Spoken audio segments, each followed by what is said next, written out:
Bienvenue dans Prophète de ton cœur. C'est la nouvelle rubrique du podcast Coran de ton cœur qui met à l'honneur l'homme qui, durant toute sa noble vie, nous a montré comment vivre le Coran dans tous les pans de notre vie. Chaque lundi, au travers d'épisodes courts et concis, tu découvriras ou redécouvriras les beautés du Coran comme elles ont été mises en application dans la vie du meilleur homme qu'ait connu le monde, notre Muhammad sallallahu alayhi wa sallam. De quoi bien débuter ta semaine, comme s'il était avec toi, sallallahu alayhi wa sallam. Muhammad, khayru khalqillah, sallu ala rasulillah, habib al-Mustafa. Soyez juste envers vos enfants. Un hadith du prophète sallallahu alayhi wa sallam, court et efficace, que tu trouveras dans les Sunan Abu Daoud. L'injustice qui est cachée dans l'éducation aujourd'hui, il faut en parler. J'en ai déjà parlé dans d'autres épisodes, mais c'est important d'en remettre une couche, surtout avec un hadith aussi clair que celui-ci. Imagine juste un enfant qui grandit en voyant son frère ou sa sœur toujours privilégié. Ça, c'est un exemple. L'un reçoit plus d'attention, l'autre est constamment réprimandé. L'un est soutenu dans ses choix, l'autre est forcé de suivre un chemin qui est imposé. L'un est gâté matériellement, l'autre doit se débrouiller souvent tout seul. Résultat, un cœur qui est blessé, une rancune qui s'installe et des liens familiaux qui peuvent même se fissurer à l'avenir. Et pourtant, combien de parents se rendent compte qu'ils sont injustes sans le vouloir, mais ne font pas grand-chose pour l'enlever. Le prophète sallallahu alayhi wa sallam nous enseigne ici là une règle d'or, que chaque enfant a droit à la justice. C'est un droit. Pas forcément l'égalité, mais l'équité. Et ce hadith, je l'aime beaucoup parce qu'il nous enseigne vraiment quelque chose de très fort ici, c'est que un enfant qui se sent injustement traité peut en souffrir toute sa vie. La justice matérielle, il faut éviter de privilégier l'un au détriment de l'autre. La justice affective, il faut donner à chacun ce dont il a besoin, parce que chaque enfant est unique. La justice dans l'éducation, appliquer des règles qui sont équilibrées, pas de favoritisme, pas de discrimination, et surtout s'adapter à la psychologie et à la personnalité de l'enfant. Personne n'est pareil, donc on n'éduque pas pareil. Il y a des valeurs qui sont les mêmes pour tout le monde, qui seront les mêmes pour tous les membres de la famille. Mais la méthode, la fréquence, le planning, le programme, les outils utilisés, on va dire, ne seront pas les mêmes. Mais ce sera juste, ce sera équitable parce que c'est ce dont cet enfant a besoin à tel instant.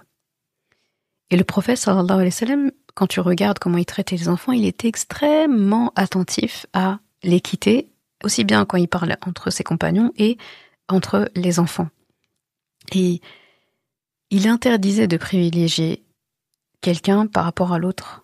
Et il montrait beaucoup de rahma, beaucoup d'amour à chacun selon sa conformation, selon sa personnalité. Et notre société actuelle, parce qu'on parle d'elle à chaque fois, ce qu'on voit, c'est des préférences qui sont inconscientes dans les familles. Lui, il réussira, mais l'autre, il est trop paresseux. C'est mon aîné, il a plus de droits. C'est la fille, elle doit aider plus que les garçons. Elle doit tenir un foyer plus tard. Ces mots-là, anodins, ça peut créer des grosses blessures.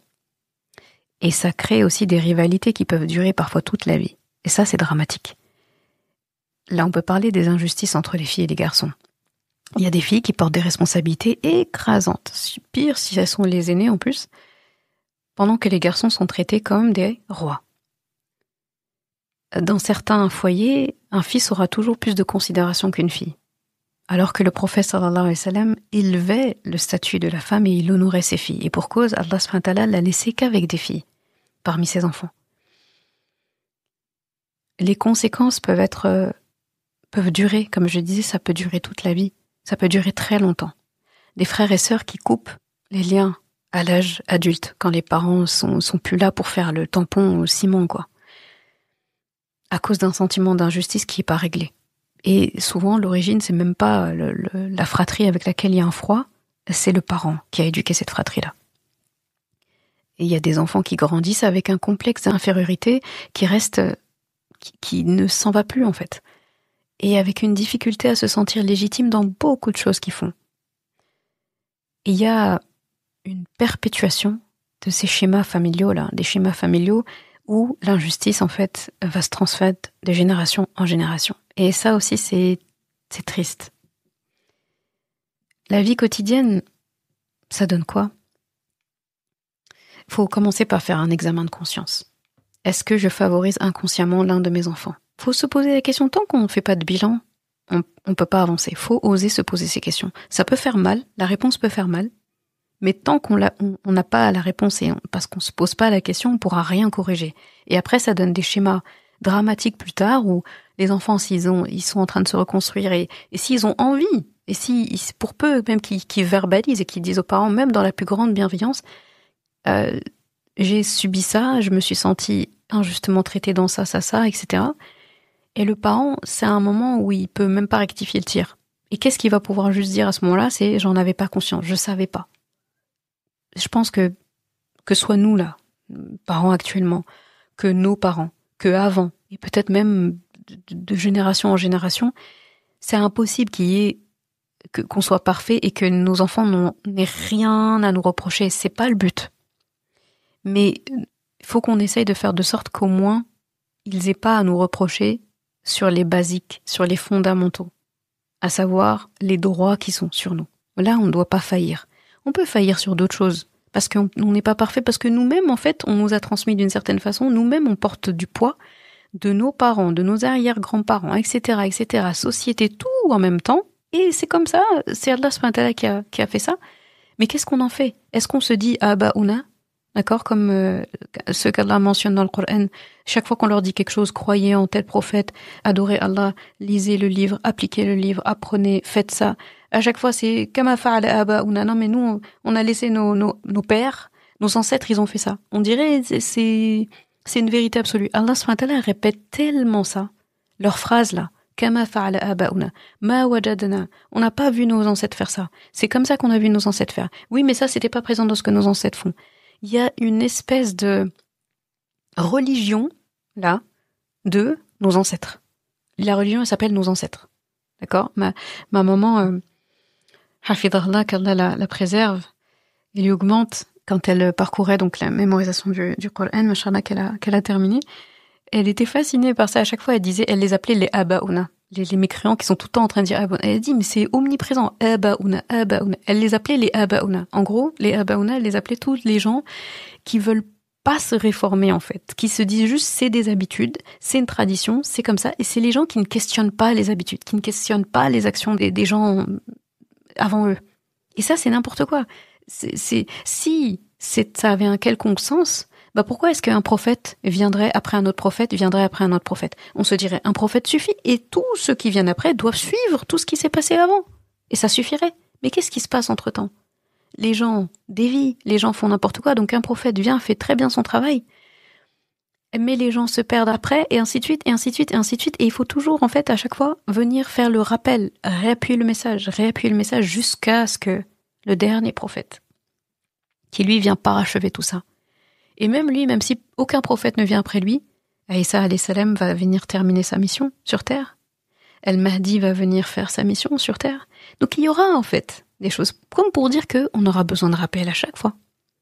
Donc aba'una, nos pères, nos mères, nos ancêtres. Oui, mais les ancêtres, ils étaient pas parfaits, sinon ça se saurait. Alors tu peux pas en fait dire comme c'est comme ça, tu ne re-questionnes rien.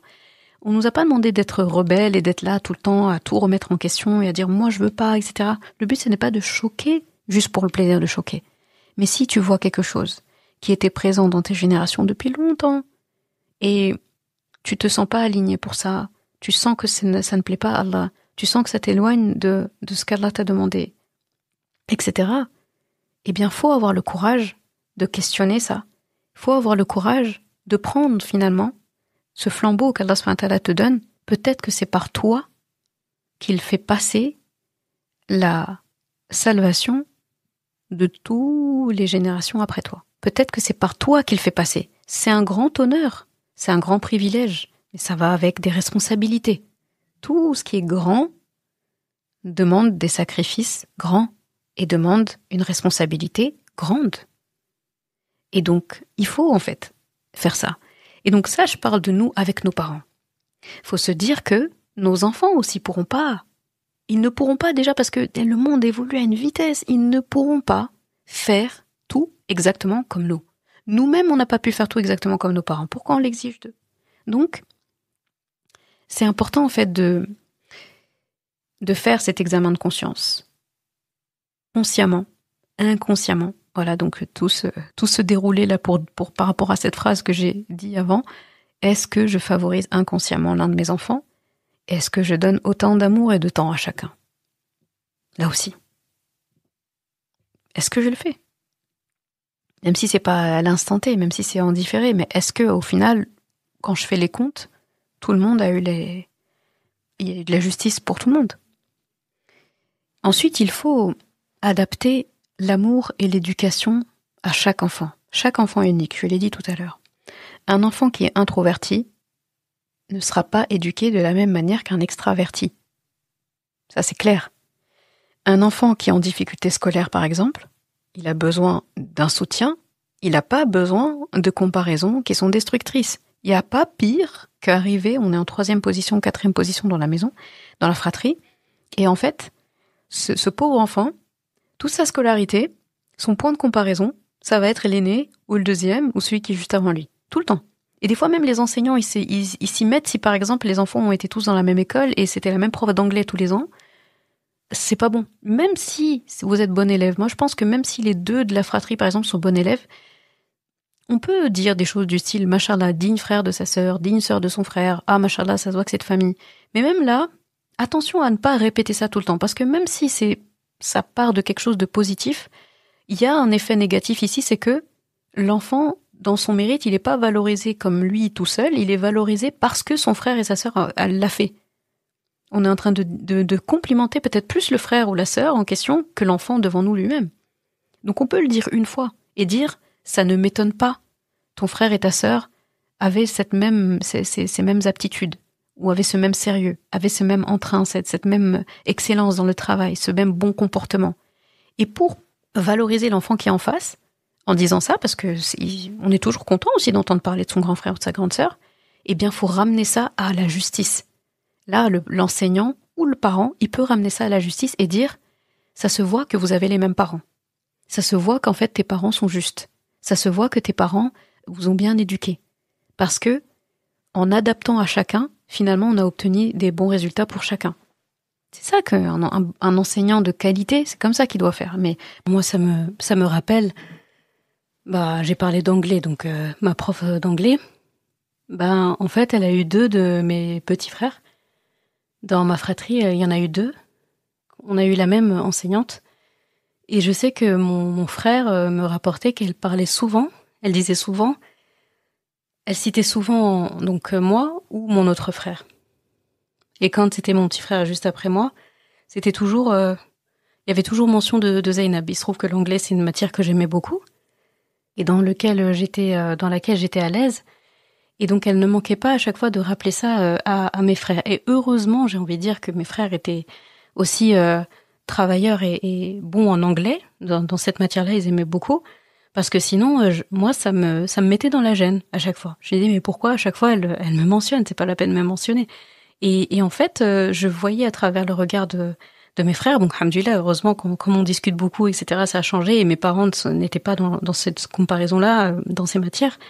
Donc, je sais que mes frères étaient fiers de leurs notes d'anglais parce que ils avaient eu les mêmes notes que moi, ou parce que on leur a dit qu'ils travaillaient bien comme moi. Moi, ça me gênait. Je me dis, mais c'est toi qui es bon en anglais, là. On parle pas de Zainab, et moi, c'est plus ma prof, je passais à une autre étape. C'est toi qui es bon en anglais, si c'est ton bulletin. Dans le bulletin, on dit pas la sœur d'un tel, hein. On dit pas le frère d'un tel. Donc attention à ça. Pour moi, c'est pas du tout la meilleure chose à faire. Il faut éviter absolument. Et donc, il faut aussi apprendre à éduquer à la justice dès le plus jeune âge. Expliquer aux enfants que chaque frère et sœur a des besoins différents. Parce que c'est pas tout seulement pour le parent d'adapter son éducation, mais il faut que les enfants comprennent ça. Parce que l'enfant peut le voir comme une injustice quand il y a un traitement différent, alors qu'il suffisait juste de lui expliquer, tu sais, ton frère ou ta sœur a eu une semaine difficile, a eu un truc difficile, il est malade, ou bien il a besoin de moi pour telle ou telle chose. Et l'enfant à qui on explique ça comprend que, quand ce sera son tour, lui aussi, en fait, aura ce soutien-là. Plutôt qu'en fait de ne rien dire, et donc l'enfant, ça cultive en lui, en plus Shaitan, il aime bien être là, ça cultive en lui, tu vois, à lui, il a un traitement de faveur. Elle a un traitement de faveur. Alors que pas du tout. Parfois, l'injustice perçue, elle est perçue. Elle est teintée à cause de la perception, justement, je me répète, qu'on a, en fait, d'une réalité qui n'en est pas. Et surtout, c'est une perception que Shaitan nous a servi sur un plateau, et qui n'est pas vraie. Donc, faut faire attention à ça. Donc, il faut vraiment expliquer aux enfants, comme je disais, aux frères et sœurs, que chaque frère et sœur a des besoins différents, mais que chacun est aimé équitablement. Chacun est traité équitablement. Il faut montrer de l'affection de manière aussi équitable, en verbalisant l'amour qu'on porte. Faut pas se dire juste oui, mais l'autre, il est gêné quand on lui dit ça. On verbalise pour un parce que on a toujours un dans la famille qui est plus câlin, qui est plus expressif ou quoi, et l'autre qui est plus discret. Ça veut pas dire celui qui est plus discret ou qui est plus réservé dans son coin, Allah l'a dessiné comme ça. Ça veut pas dire qu'il a pas besoin d'entendre qu'on l'aime en fait. C'est pas parce qu'il le réclame pas et le témoigne pas comme son frère ou sa sœur qui fait plus de bruit, on va dire, le fait qu'il n'en a pas besoin. Peut-être même que lui n'en a plus besoin que celui qui le demande. Donc, c'est pas un métier facile, être parent. Hein. C'est pas facile. Et en plus, on nous demande quelque chose de fort parce que on nous parle de justice. Et normalement, quand on te parle de justice, tout de suite, ce qui doit faire tilt chez toi, c'est l'injustice. Et si tu penses à l'injustice, tu penses au hadith Qudsi où Allah subhanahu wa ta'ala dit qu'il s'est interdit l'injustice. Il a dit Allah n'aime pas l'injustice, il s'est interdit l'injustice et ne soyez pas injuste en fait. En gros, de quel droit tu te permets quelque chose que moi je me suis interdit? Et Allah subhanahu wa ta'ala, il n'y a pas beaucoup de choses où il dit qu'il s'en interdit. Donc attention. Et là en plus on nous parle de ça avec des gens qu'on doit éduquer, des gens pour lesquels Allah subhanahu wa ta'ala nous a jugés dignes, nous a jugés capables et nous a fait confiance pour les élever. Et nous a fait confiance pour les éduquer, les élever jusqu'à le moment où ils vont retourner à Allah subhanahu wa ta'ala. C'est fort quand même. On est dans l'itinéraire de ces enfants-là pour les mener vers Allah subhanahu wa ta'ala. C'est pas rien. Donc c'est pas à négliger, il faut vraiment pas penser en fait que ce qu'on fait n'a pas de conséquences, il y en aura toujours. Donc attention à ça. Donc l'enfant ne choisit pas sa famille, mais il ressent profondément comment il y est traité. Et j'aimerais vraiment que tu te demandes quelle trace tu veux laisser dans le cœur de tes enfants, chacun de tes enfants. Et aujourd'hui, est-ce que tu peux affirmer que chacun de tes enfants se sent justement aimé et justement apprécié et justement respecté? L'injustice dans l'éducation, ça peut détruire une famille, mais la justice, ça peut l'unir à jamais.